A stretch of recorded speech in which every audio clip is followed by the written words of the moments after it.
सोने से पहले उसने अपने गनूदगी में लिपटे शौहर को मुखातिब किया। सुनिए, फजर में उठाऊं आपको? उसने नींद में डूबी आंखें खोली और थोड़े कड़वे लहजे में बोला, तुमको कितनी दफ़ा कहा है मैंने, मैं नींद से नहीं उठ पाता फजर में, सारा दिन का थका हारा होता हूँ। वो उसे देखते हुए बोली, पर नमाज तो फ़र्ज़ है। फजर ही क्या, आप कोई भी नमाज अदा नहीं करते, बस जुम्मा या ईद ही पढ़ते हैं। उसकी बात सुनकर वो झंझलाकर बिस्तर पर बैठ गया और कहा, देखो तुम नमाज पढ़ती हो, मैं कभी नहीं टोकता, मगर ये बार बार मुझे मत लेक्चर दिया करो।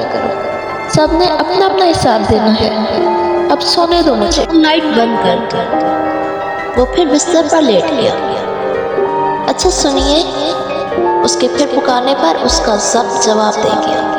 एक बार कह दिया तो क्यों वो बहस बार बार कर रही हो। वो कुछ देर के तवक्कुफ के बाद बोली, नमाज का नहीं कह रही, दूसरी बात है। क्या? उसे समझ नहीं आ रही थी अब क्या पूछना चाह रही है। मुझे कल पैसों की ज़रूरत है, जो आपने दिए सब ख़त्म हो गए। सब ख़त्म हो गए? इसके लहजे में बला की हैरत थी। खुदा की बंदी, ऐसे कहाँ खर्च किए पैसे? अभी आधा महीना बाकी है तनख्वाह मिलने में, और तुमने महीने भर का बजट अभी से ख़त्म कर दिया। मैं आपको हिसाब नहीं देना चाहती, बस हो गए खर्च। कल बंदोबस्त कर दीजिएगा पैसों का। उसकी बात पर उसके तन बदन में आग लग गई। क्यों हिसाब नहीं देना चाहती? पैसा क्या दरख्तों पर लगा है जो तोड़ ले बंदा? ऐसा तो आज तक तुमने नहीं किया, फिर इस बार? कुछ भी हो, मुझे सारा हिसाब चाहिए। अभी इसका चेहरा बता रहा था वो सख्त गुस्से में है। उसकी बात पर वो मुस्कुरा दी। वो हैरत से उसे देख रहा था। तुम हंस क्यों रही हो? मजाक है क्या ये? वो बोली, मैं इसलिए हंस रही हूँ कि अल्लाह ने आपको इस घर का सरबराह बनाया, और जब आपकी सरबराही में मैं हिसाब ना रख पाई तो आपको गुस्सा आ गया। अब सोचिए, कल को आपसे वो रब महशर में हिसाब मांगेगा तो कैसे देंगे?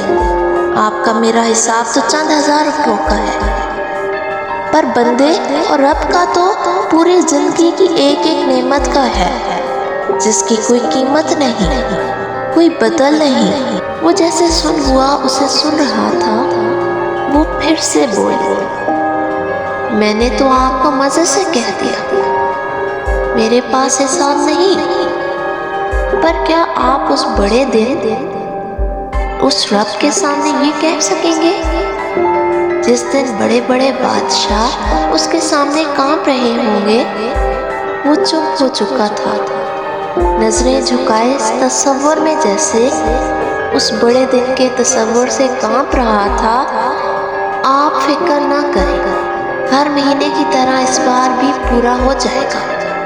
कहीं खर्च नहीं हुए पैसे। ये तो बस इसलिए कहा कि उसने बात अधूरी छोड़ दी। सो जाए, मैं लाइट बंद कर देती हूँ। वो उठी तो वो एकदम बोल पड़ा, बात सुनो जी, तुम उठो तो फजर के लिए मुझे जगा देना। ये कहकर उसने करवट बदली और आंखें बंद कर ली। उसकी बीवी ने उसे मुस्कुरा कर देखा और बत्ती बंद कर दी।